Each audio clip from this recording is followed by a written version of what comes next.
Welcome to this explainer. Go ahead and take a breath, settle in for a moment. I want to ask you to reflect on a feeling that's probably, well, very familiar to you. Why does our modern digital life feel so deeply, almost inescapably exhausting? You know the feeling, we go through our days swiping, tapping, and scrolling on these glowing rectangles, and by the time we hit the pillow, our minds are literally drained, even if our bodies haven't moved from a chair all day.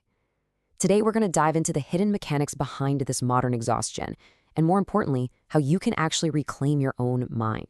Have you ever noticed how we've never been this connected in the entire history of humanity? Yet, at the exact same time, we feel so completely overwhelmed? Just think about it for a second. That phantom buzz in your pocket that makes you reach for a phone that didn't even go off, or the endless scrolling at a red light, just filling up a tiny pause with a massive flood of random data. Constant notifications, messaging apps, updates, they literally fill nearly every single empty space in our lives. Look, if you feel like you just can't keep up, it is absolutely not a personal failure. The simple truth is, the human brain just wasn't built to function this way. It wasn't designed to process this relentless, unending cascade of information. There's actually this profound sentence written more than 50 years ago that hits the nail on the head. It describes exactly what we're living through right now. A wealth of information creates a poverty of attention.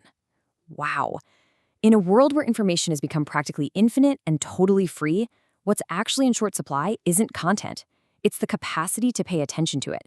Your focus is, without a doubt, the single most important skill of the 21st century.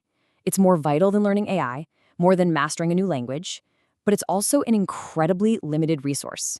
And right now, it is under attack. You see, we're walking onto an invisible battlefield every single day. The largest tech and marketing industries in history are actively fighting over your limited attention, second by second. And this isn't some accident. It's a meticulously designed war for your focus.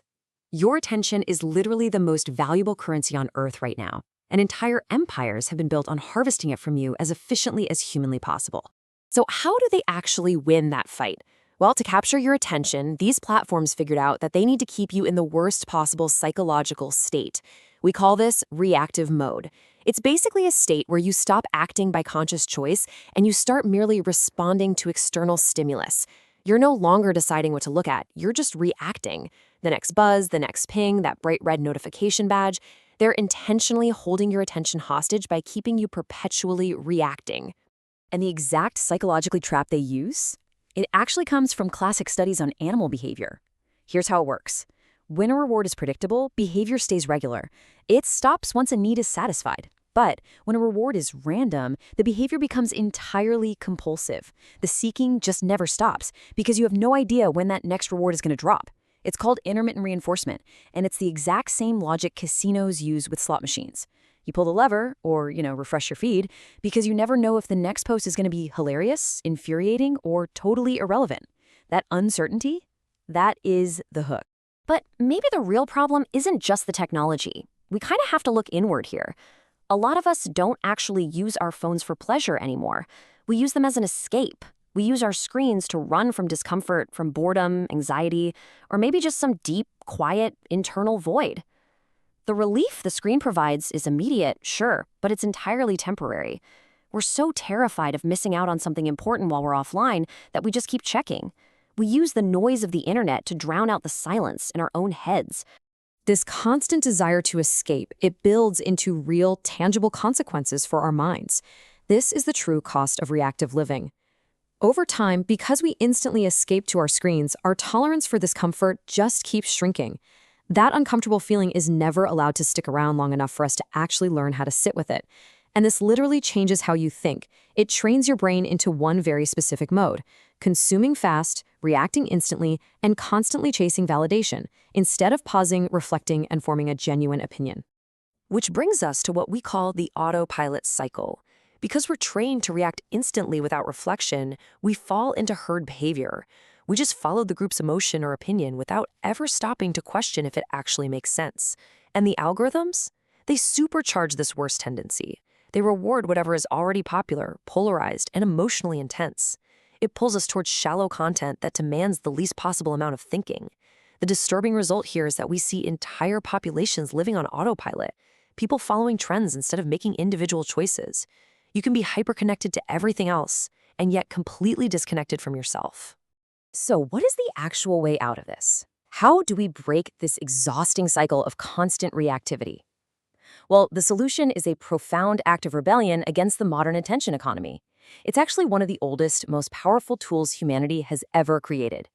It is the absolute antidote to shallowness.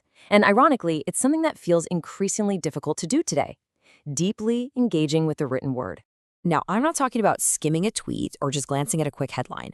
I'm talking about deep reading. This means sitting down, facing a genuinely dense piece of text, and making a real conscious effort to understand the reasoning behind it. It works because it demands the exact opposite of what social platforms demand. It forces you to sustain a line of reasoning, to compare complex ideas, and to build critical thought. You're doing the work instead of just reacting in 3 seconds and jumping to the next bright, shiny stimulus. The effect of this goes so much further than just improving your focus. Deep reading actively reshapes how you organize your own thoughts. It expands your vocabulary, literally giving you the precise words to name what it is you actually feel. It provides you with the arguments to defend what you truly think. By connecting memory, language, and imagination all at once, it builds real substance for who you actually are. It's how you rebuild your core identity, totally outside the algorithm. Now, it would be incredibly easy to just label the internet as this alien evil, right? Like it's the root of all modern suffering. But the truth is actually a lot more nuanced. The digital world didn't invent these mechanisms. It simply intensified things that were already deeply human. Comparison, the need to belong, the fear of exclusion, the chase for validation, these have always been with us. The internet just acts like a giant funhouse mirror. It amplifies our human fears to an extreme degree. We look highly functional on the outside, sure, but we're growing more disconnected on the inside because of our own magnified insecurities. But here is the good news. You have the power to change this. You can reclaim your mind. The path forward is crystal clear, though admittedly it requires some intentional effort. It almost always runs through the same quiet places. We're talking about deep reading, embracing silence rather than running away from it, setting conscious limits on your screens, carving out real, untouchable offline time, and prioritizing genuine face-to-face human connection. This is exactly how you shield your focus and step out of that reactive cycle. But I want to leave you with a final, slightly provocative thought. There is absolutely no point in shielding your focus, putting away your phone, and sitting in silence if you don't even know what genuinely matters to you. Without clarity on what you actually want from this life and what you are no longer willing to tolerate, you're just going to stay reactive, only this time with your eyes wide open. So as you leave this explainer today, ask yourself this. Once you win back your focus, what exactly are you going to direct your attention toward? It's a question only you can answer. Thank you so much for joining me to explore this today. I really hope it sparks a change in how you spend your most precious resource.